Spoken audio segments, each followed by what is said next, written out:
Start करते हैं another important chapter BGYCT 131 geological work of wind and underground water. इसमें geological work by water ज़्यादा important है then as compare to work of wind. ठीक है, start करते हैं हम इसको। Moving air is termed as wind. Very simple, हमें सबको पता है मूविंग एयर क्या होती है, विंड होती है। It blows from the area of higher pressure to lower pressure. ठीक है, wind is controlled by the uneven distribution of solar heat over the earth's surface due to the seasonal variation। तो seasonal variation होने की वजह से मतलब कि कभी समर्स आते हैं कभी विंटर्स आते हैं, तो उन seasonal variations के होने की वजह से क्या होता है, विंड uneven distribution से जो सोलर हीट है उसके uneven distribution से फ्लो होती है या कह सकते हो कंट्रोल होती है। ठीक है, नेक्स्ट आपका आता है कि heavier particles and massive rock fragments are transported by rolling or dragging along the ground।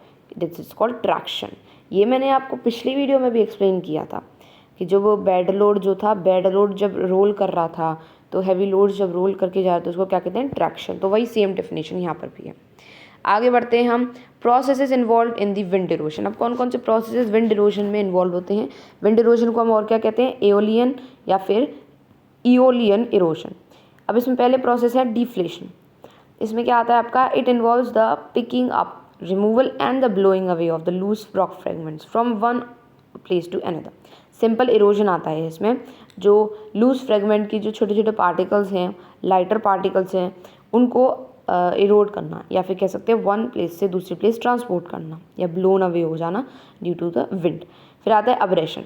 Abrasion में क्या होता है, this involve the rubbing, grinding, polishing, abrading over the rock surface.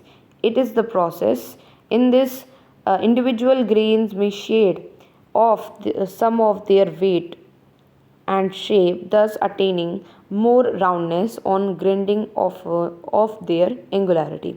तो यहाँ पर क्या है, ये आपको पहले भी टर्म आपने पढ़ा होगा। एब्रेशन क्या होता है, कि होता है एक दूसरे के ऊपर क्या करना, घिसना, समझ लीजिए आप, रबिंग होना या ग्राइंडिंग करना, पॉलिशिंग करना, अपग्रेडिंग करना ऑन दी रॉक सरफेस। इस प्रोसेस में क्या होता है, ग्रेन्स जो होती हैं वो ऐसे रोल करते करते या ग्राइंड करते करते क्या होता है, अपनी साइज़ जो है वो छोटा छोटा होता जाता है उनका एब्रेशन में।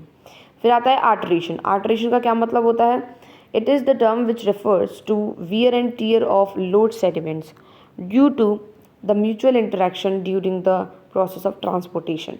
अब आर्टरेशन में होता है वियरिंग एंड टीयरिंग, मतलब कि छोटे छोटे टुकड़ों में क्रिएट हो जाना या बन जाना। तो वियर होना, टीयर होना, बात वही आ गई आपकी, स्मॉल पीसेस में डिस्ट्रीब्यूट होना।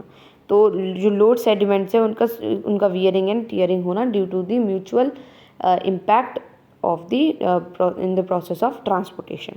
तो ये थी आपकी कुछ प्रोसेसेस ऑफ एओलियन इरोजन। ठीक है, अब इसी बेस पे क्या होता है, इरोजनल और डिपोजिशनल लैंडफॉर्म्स बनते हैं due to the geological work of wind. अब हम नेक्स्ट वीडियो में कवर करते हैं erosional landforms by wind. Okay.